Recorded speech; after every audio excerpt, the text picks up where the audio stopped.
Hello and welcome, ladies and gentlemen. My name is Juggernaut, and this is going to be my Let's Play of Tyranny. Tyranny is a brand new RPG released by Paradox Interactive. The last RPG I played from them was, I believe, Pillars of Eternity. And that was a highly impressive game, I will say, and I'm expecting more of the same here. Not in terms of the gameplay itself or the game, but in terms of the quality. And, well, if Twitter and Reddit are to be believed, then I shall get precisely that. Tyranny is very, very highly praised right now. It's been only a short few hours since it's been released to the public, but, well, so far so good, I suppose. Let's not delay anymore and begin. This is going to be a completely blind Let's Play of Tyranny. My very first Let's Play, obviously, so I haven't really yet decided on what I'm going to play as, nor have I decided on the difficulty or anything, so I'm going to go through this with you guys. I'm thinking hard. It's suited for veterans of isometric RPGs, such as Pillars of Eternity, who are looking for a challenge. Survival requires micromanagement and optimization of stats through items, spells, and abilities. Enemy AI is more efficient and uses abilities more frequently. Sure, why not? Trial of Iron I will not enable, simply because I don't trust it. And this is being recorded for a YouTube Let's Play. It really is not a good idea to have Trial of Iron on, well, for me at least. No. Expert mode disables a number of helpers. This is the first blind Let's Play, so I would like the tutorial to be a thing that is getting moved to the SSD.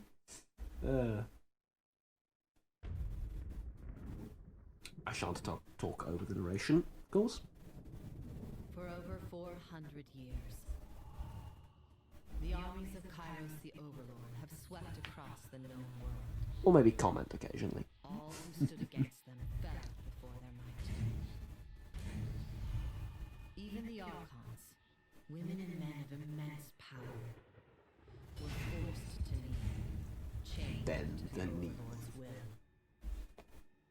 Now Kairos' final conquest has come to our corner of the world. Let's look for the And corner. two of the Overlord's armies compete for the honor of taking our lands. Oh. The elite disfavored, and the teeming horde of the Scarlet Chorus. The voices of Nerat, spymaster and archon of secrets. Love the music, can I say? Disciplined masses of Sorry. the Scarlet Chorus. With each battle, the Scarlet Chorus grows stronger, as the defeated are given a simple choice: serve or die. Graven Ash, Archon of War and the Overlord's most loyal general, leads the disfavored. Though small in number, Kairos' ironclad legion has never met true defeat in open battle. Ooh. Watching over the two generals is Tunon, the Adjudicator, Archon of Justice, eldest of Kairos' minions. Tunon brings Kairos' laws to newly conquered lands, aided by the Fatebinders, judges and executioners of the Overlord's laws. You were among the youngest of the court of Fatebinders when Kairos' armies came to our lands. Oh, so I'm the evil guy. How could we have known that the fate of thousands would rest in your hands? Oh, I'm the imperialist here. Well, I know what we're gonna play. Oh, I'm going to have so much with this. First of all, male. I cannot play female characters for my. Now I can play with female characters in the group, obviously. It goes without saying, but for my personal character, I really haven't. In no RPG can I play a female. I just can't get into the. I can't immerse myself into the character properly. Being the opposite gender myself, I suppose, is what I'm going to blame on. What I'm going to blame on that. No, just personal preference. 99% of the time, just play male characters when I'm trying to immerse myself and in blind let's plays. Or blind first time playthroughs. So, male with this body type. I am going to endeavour to be as evil and as dickish as is physically possible. It begins with that face. It is preceded by the most maniacal looking hair possible. See, that's not maniacal, that's like a rebel. See, that is maniacal. That is... God, the music is loud. I'm going to edit that in post, don't worry about it. That... Oh, what do we go for that? No, it's... I think this one. Definitively. This is like a Luke Skywalker maniacal, right? Right before he kills Mace Windu. Yep, absolutely. Next, the tattoos. Really like the snake one. What? It's the legs. Okay. Can I not have multiples? Apparently not.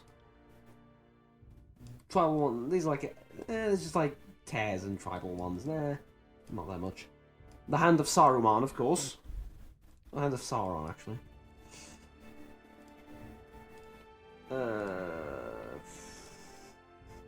Eventually, I think we're gonna go for this one. Yeah, there you go.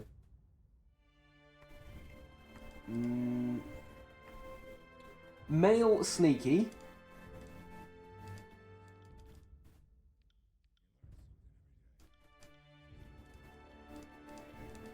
Yeah, that's gonna be a problem, isn't it?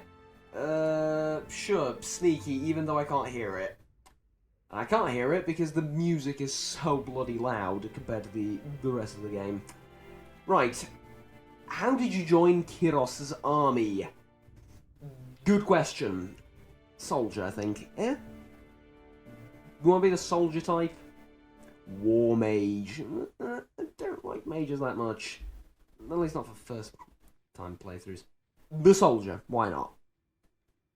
It seemed recruitment into the disfavored legion would be the obvious match for your skills, but the Archon of Justice to say that is known to say that good iron is not used for swords, and good minds are not used for soldiers. Good iron is not used for swords. Yes, it is. You know nothing. Primary expertise. It feels, by the way, this feels just like playing Dungeons and Dragons. Vigor spells. Armor attacks, dual wielding, great swords, sword and shield. I really like great swords and dual wielding. Dual wielding a little bit less so, because it's not really realistic.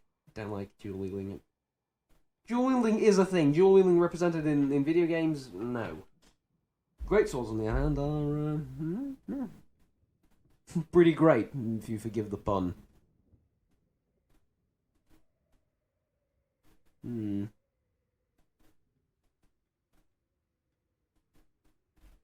know what? Screw it. Screw realism. We'll go with dual wielding.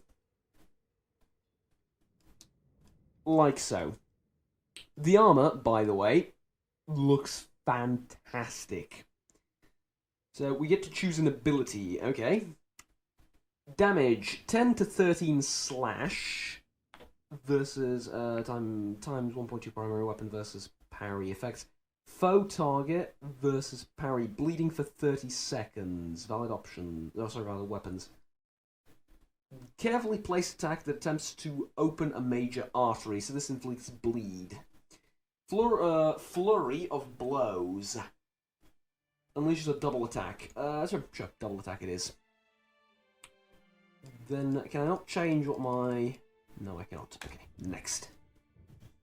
The secondary expertise. Ooh. Here, I think... Like, I would like to play a mixture of weapons, like, actual physical weapons, swords, axes, stuff like that, and a bit of, just a bit of spells on the side. That is not very often a viable choice, but here seems to be not only viable, but expected, so that I would really like. Shock spells, frost spells, vigor spells. What's vigor? The focuses on granting bonuses to yourself and allies. No. What does this do? Drain the skill and attributes of your enemies, weakening their attacks and making them easier to kill. That I like. Yeah, that I like. Touch of Atrophy. Gather entropic energy and channel it into an enemy, sapping the target's might and vitality. Why not? Why not? Banner. Shaky, very shaky banner. My god, there's a lot of options. Let's find the one that looks most like the Roman eagle.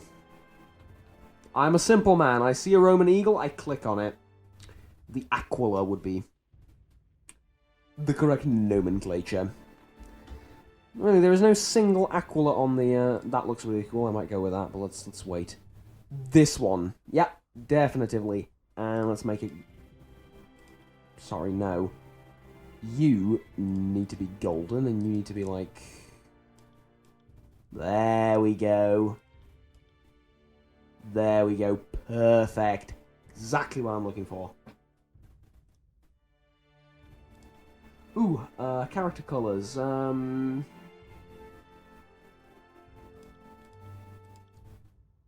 this is all black. Yep. All dark, because we will play, ladies and gentlemen, as Juggernaut. The most evil person imaginable. Literally, I mean, I'm talking about the scum of humanity. The most evil man physically possible within the construct of the game, or within the borders of the game. Now, thankfully enough, the game is kind enough to provide me with these tips for what I should get. So I will listen to it. 3 there, 1 there, and 1 there. That seems reasonable to me. And actually, I'm going to reduce 1. Actually, I'm going to reduce 2 off of quickness and add 1 in vitality. Then 1 in wits. There we go. Mix it up a little bit. I can actually reduce might. Ooh. Yeah, let's reduce vitality. Let's look at like vitality 9, and then this does accuracy and armor deflection. 1 in wits, 1 in finesse. Yeah, there we go. Like a very low health, but high accuracy and high damage character. Question, can I go back here really quickly and change my face? I went for the maniacal look, but I'm not that pleased with it. Also the portrait, and I forgot to change the portrait. Yeah, see, unfortunately, not that many faces. But I think I'd prefer to go with this one. Now, as far as the portrait is concerned, I should change that as well, shouldn't I?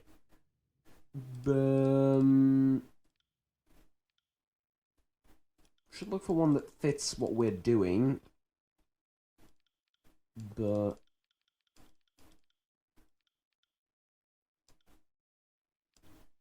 you know what? This is just perfect, because this is the most evil portrait I can find here on the list. But yeah, that's just a thief. See, that's not evil. That's no. Yeah. Yep, this one is the most evil one I can find. We were in skills. Yes, that's where we left off. So, dual wield is going to be pretty high naturally. I'm going to increase it by a little bit. Magic staff is going to be pretty high as well. That's fine. Thrown weapons and all the other stuff is pretty damn low. But let's increase these two then. I think that's what we're going to focus on. So let's increase those two to like 34, both of them. Actually, you know what? No. 32 on this one, 36 on this one. Control Atrophy. This skill is recommended for you. Okay. Yeah, sure. Let's increase this by like a bit, not too much. Then Subterfuge. No. Dodge, yeah. You get a couple of points in dodge, and then lore. Then a little bit of... Well, see, athletics and parry are naturally pretty damn high, so I'm okay with that. Reduce 1 in dual wielding and add it to athletics. There we go. Think that seems reasonable to me. Now,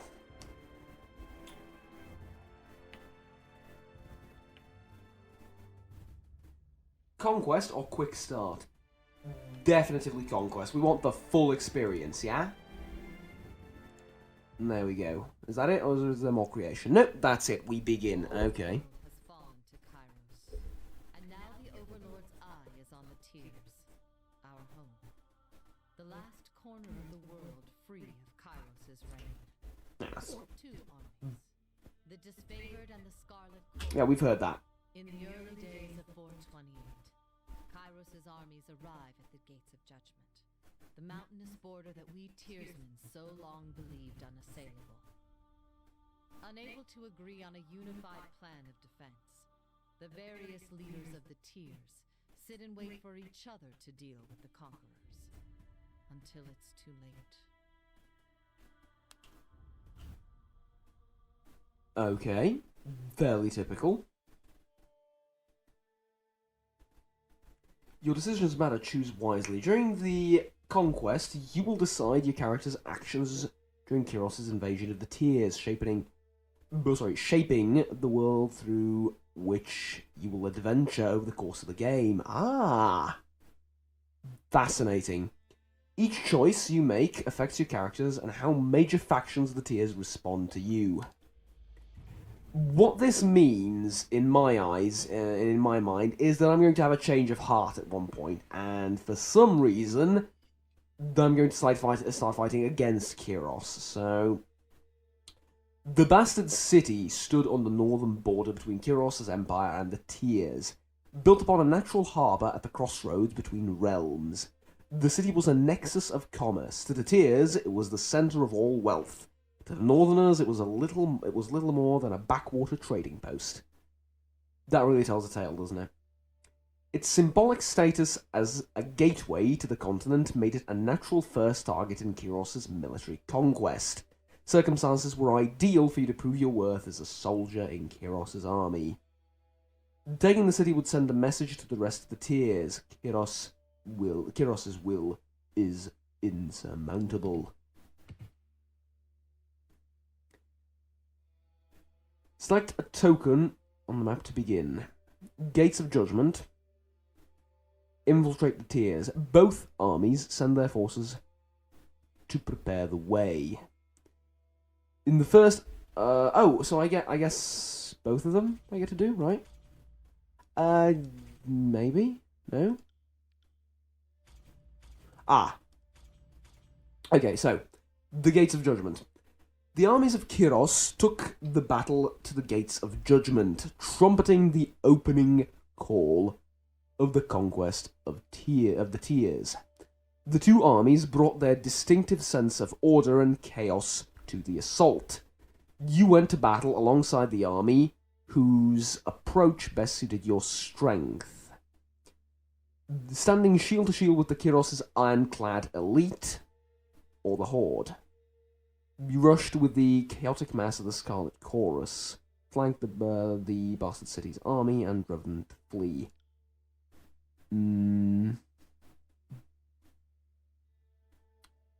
Let's go with the Order ones, yeah? Yeah.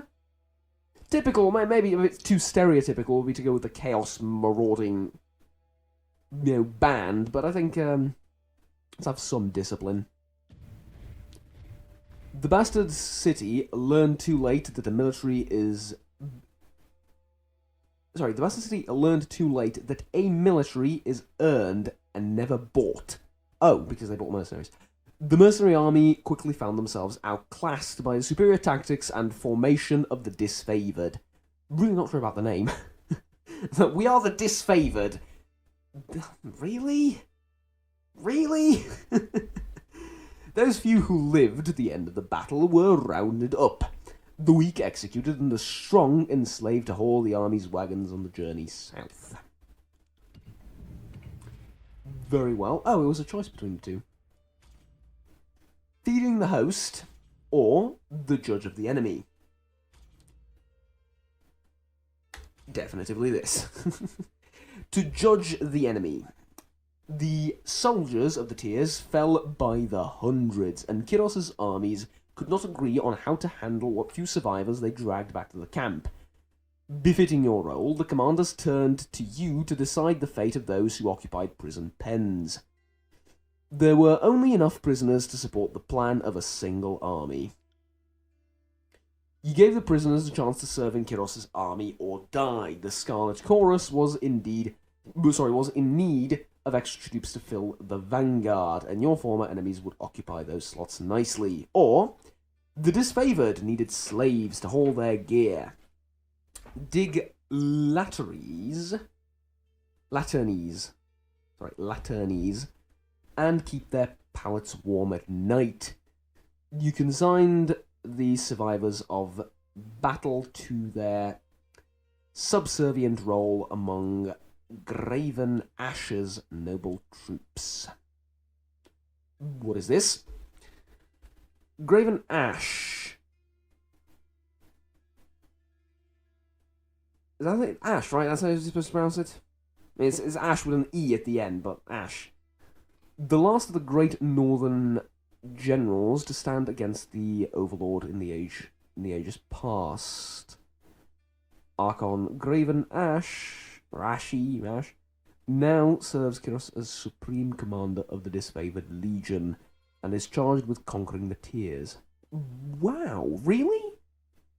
It's like a true, almost really assimilating imperialist.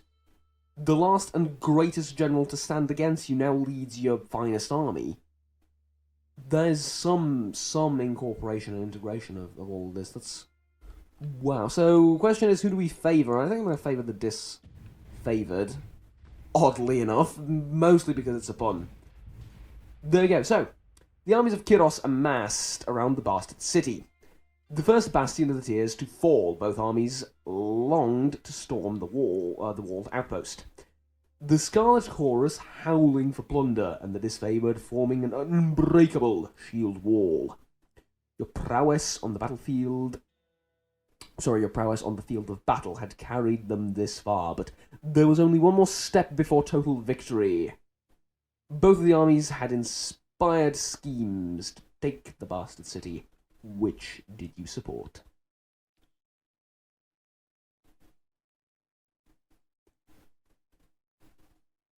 Concealing Shadow, Searing Palm, or Warrior's Respite. Self, minus 50 damage for 12 seconds, that sucks. Plus 15% health every 3 seconds for 12 seconds. Let's do the math on that. So plus 15, and then plus another 15, and then plus another 15, and then plus another 15. That's... Depends on how much damage they do to you, right? Yeah, because it's not an ideal. What does this do? Damage 8 to 15, fire versus magic. Gather heated energy into your hands and release it into a foe. The target reignites in flames, burning over time. With a cloud of obscuring shadow and dust. For a short duration, enemies that use physical attacks against you have a significant increase. Yep, this one. Definitively this one. Plus, I'd like to use both the armies. I mean, it seems like a sensible tactic to me. You know, like, have a variety of troops and a variety... make a very flexible, thing. Flexible force, yes? And indeed, the Bastard City has fallen. Next is the Apex, or Lithian's Crossing. I'm thinking go straight into the heart of the enemy, where, you know, straight into the mountains and all that, straight into the Apex. No, I've not read what the Apex is. 429 TR. 2 years of Kyros's Conquest. There we go. Apex. The mountain nation of Apex, ruled for generations by the queens of House Vendrien, stood at the heart of the tiers. No army could bypass the landlocked realm without leaving their flank exposed to attack. By the second year of the war, the Disfavored and the Scarlet Chorus had pushed deep into the tiers. Elements of both armies were dispatched to conquer Apex. Tunon assigned you to accompany them, tasked with bringing Kyros's law to the territory, as well as keeping an eye on both armies. Very well. Denial of strength. The School of Water Mages loyal to the Tiersmen posed a substantial threat. The Disfavored wished to annihilate them, while the Scarlet Chorus insisted on capturing the mages wishing to learn of their crafts. Or the battle for Oh god. I'm so sorry. Or the battle for Edgaring Pass. Disfavored stood their most destructive... Disfavored sent... I can't read, apparently. I'm horribly sorry. The Disfavored sent their most destructive ally to crush Edgaring... Should be Edgaring, right? Edgaring fought. The Kyan. Archon of... Also not the Kyan. Person. Let's learn more about him. As tall as the hills, Kyan is the Archon of Stone. Master elements of soil, destroyer of mountains and cities. Lovely chap, apparently. The Master of Archon is sworn to Graven Ash and provides arcane support to the Disfavored war effort. Okay, so they sent him. Buried the stronghold under the avalanches triggered from the surrounding mountains. The Scarlet Horus were promised captured enemies for recruitment, yet none survived the onslaught. The chorus demanded compensation. You congratulate the Disfavored for taking the pass without risking their lives, risking the lives of the Kyros's loyal servants. At this stage of the campaign, it was vital to see any advantage that would mitigate ally losses, or you uphold the Scarlet Chorus's claim and demand that the youngest Disfavored scouts join the chorus to settle the debt.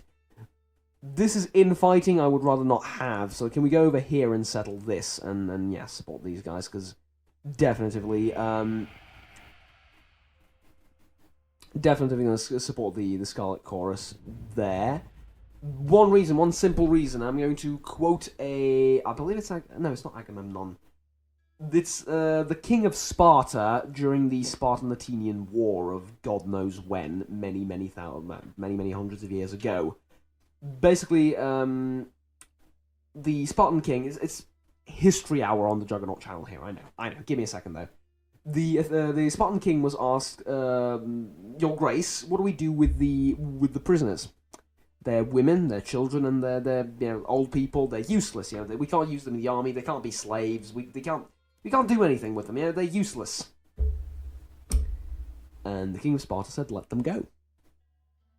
What do you mean, my lord? Let them go? Well, why did we bother capturing them? Let them go. Why? The dead cannot serve.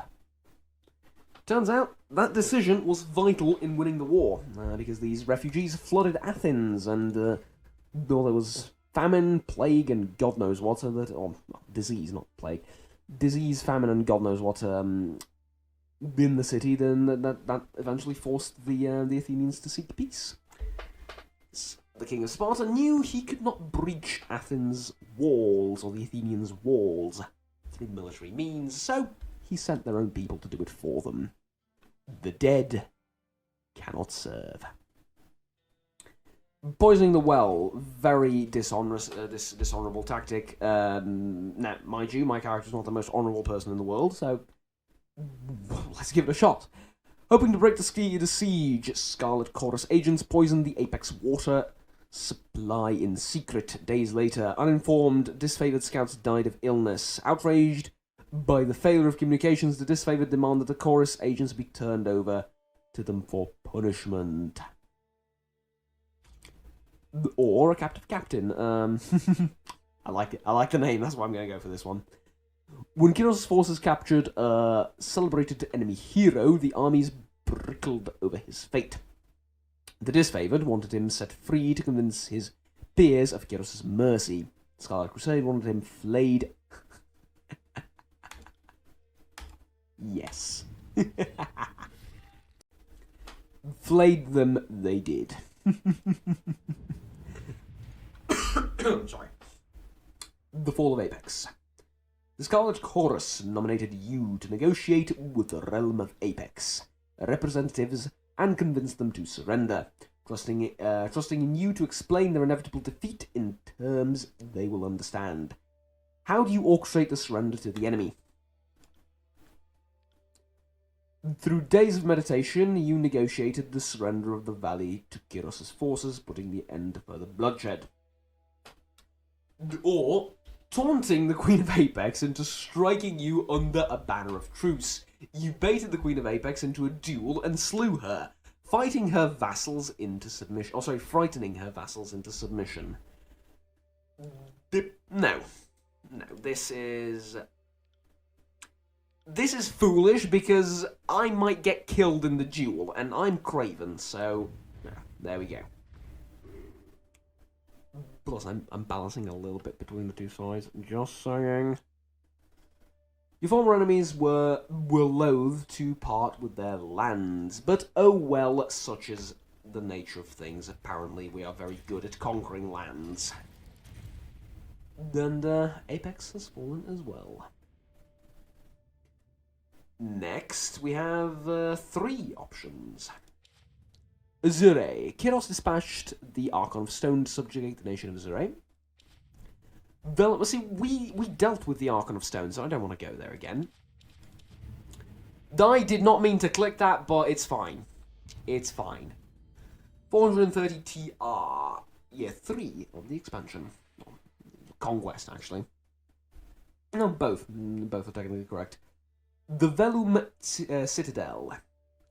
The Velum Citadel was an archive and library of massive scale. Its inhabitants were known as the School of Ink.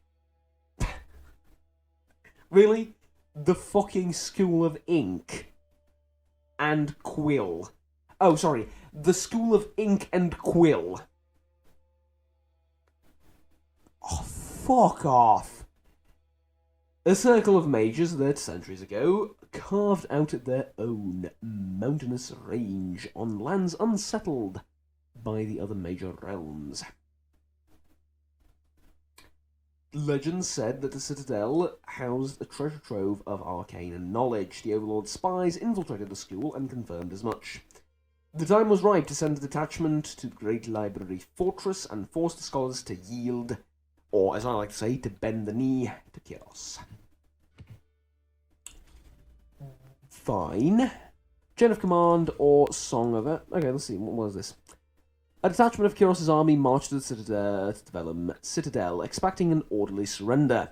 As they neared the main gate, a blast of arcane energy struck the commanders dead. Suddenly, the highest-ranking officers alive, Kiros' fort. Suddenly, highest-ranking officer alive.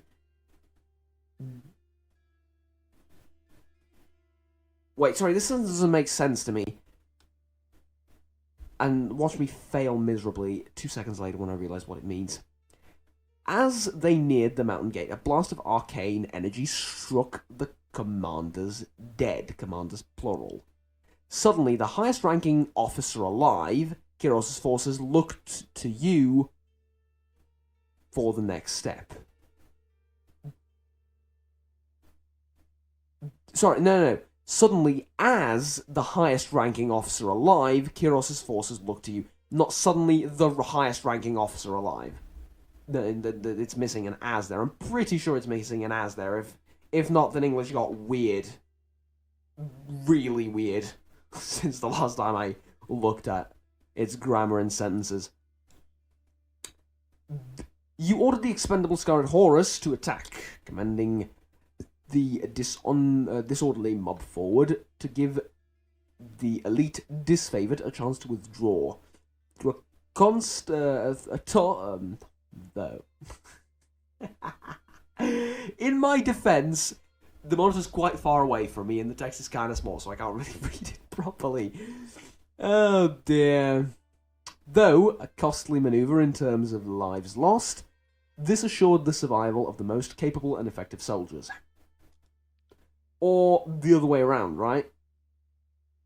No, that's just stupid. Ever itching for a fight, the howling mob still recognize your maneuver. Still recognize your maneuver, the sacrificial move that it was. Those from the Scarlet Horus who ran headlong into the battle made promises of a reckoning upon their return. Thankfully for you, hardly any of them limped back in one piece. Those who survived made fevered whisperings their grievances, naming you as the villain to the Scarlet Chorus. Yeah. Lost to the mountains. The disfavored learned of a hidden enemy enclave and sent scouts to locate it. They never returned from their mission. The remaining disfavored soldiers demanded that you send the Scarlet Chorus to retrieve the scouts, but the Scarlet Chorus flatly refused to fall into the same trap. They recommended that the scouts should be treated as wartime casualties. Yes, because if elite scouts couldn't return, a mob of men is not going to bring them back, trust me. Purely logistical. Eh? There we go. Now, the Edict of Fire. Food and morale dwindled as the siege party realized the enemy would win this war of attrition. Tunon sent word that Kiros' rations had run thin. The Overlord would cast an Edict of Fire on the enemy. The parchment arrived in a slender case of engraved iron. Written on it, the words of a spell powerful enough to destroy the Vellum Citadel. You had the choice of when to read the edict.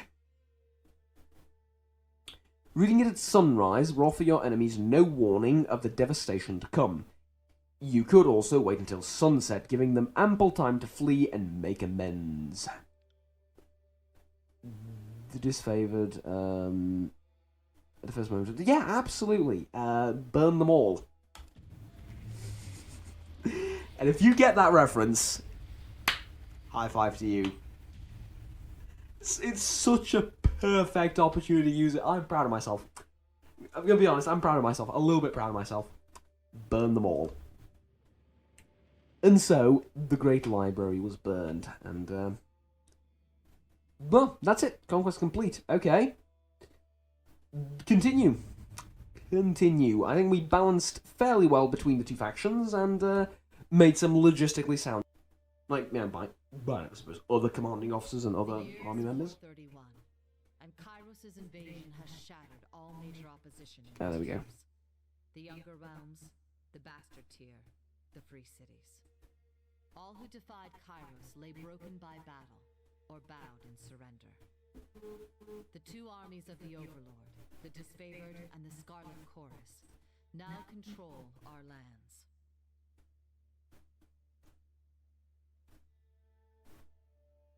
Very well. But our will is not yet extinguished. Oh, fuck off. In the Valley of Vendrian's Well, those of us unwilling to bow to Kairos have banded together in defiance. Violating an oath of surrender from 2 years prior, we have staged a bloody uprising, murdering the Disfavored and Scarlet Chorus garrison in a midnight assault. So you broke a peace treaty that you signed? Really? You're not that good. Really, trust me, you're not the paragons of virtue that you think you are. Spread across the tiers. The Disfavored and Scarlet Chorus redeploy to Vendrian's Well to crush the resistance. But months pass with no definitive battle. As disagreement and discord paralyze the Archons, we bide our time and wait for our message of insurrection to spread across the tiers. The Overlord is not amused, and Kairos has one message for the Archons: crush the Oathbreakers or die. Kairos backs this threat with an edict, a magical commandment that can slay all in the valley should the order be ignored. The honor of proclaiming this edict fell to you. Sent across the mountains to Vendrian's Well, you carry the Overlord's edict to read before the Archons. Ah. As you finally Fascinating. make your way through the winding mountain passes into the valley, the ground trembles, and Kairos' magic seals the way behind you. Backstabbed? You are trapped in Vendrian's Well, with Kairos' armies and the Oathbreakers. The only way to survive is to fulfill the terms of the Overlord's edict, in any way that you can. Right. So, win or die.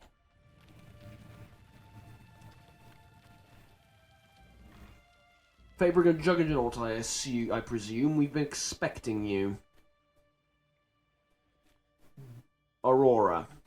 Mandata tua, soldier. Right, so... Disfavored, absolutely. I am still the Tyrant here. And we just realised where the name of the game comes from. I can't wait to see how this story develops. I will say, initially, this game impresses me, the story of this game impresses me far more than Pillars of Eternity. The initial intro to the story and all that. I'm far more impressed by this than Pillars of Eternity. And mind you, I think Pillars of Eternity was a great game, but the story overall just is easy to get into, understandable, and also, like, complex in the way that, you know, there's these moral choices and stuff like that, but it's not like 5 billion factions. No, it's like fairly, you know, comprehensible, shall we say. Anyways, that's been it for this episode. Thank you very much for watching, ladies and gentlemen. That has been the character creation and the Conquest. Starting tomorrow, we're going to, well, from my perspective tomorrow, for you it's the next video, we're going to begin the actual RPG part of the of this game. So, until then, I bid you farewell. Please remember to like and subscribe down below if you enjoyed this video and want to stay tuned with this series as we play through Tyranny.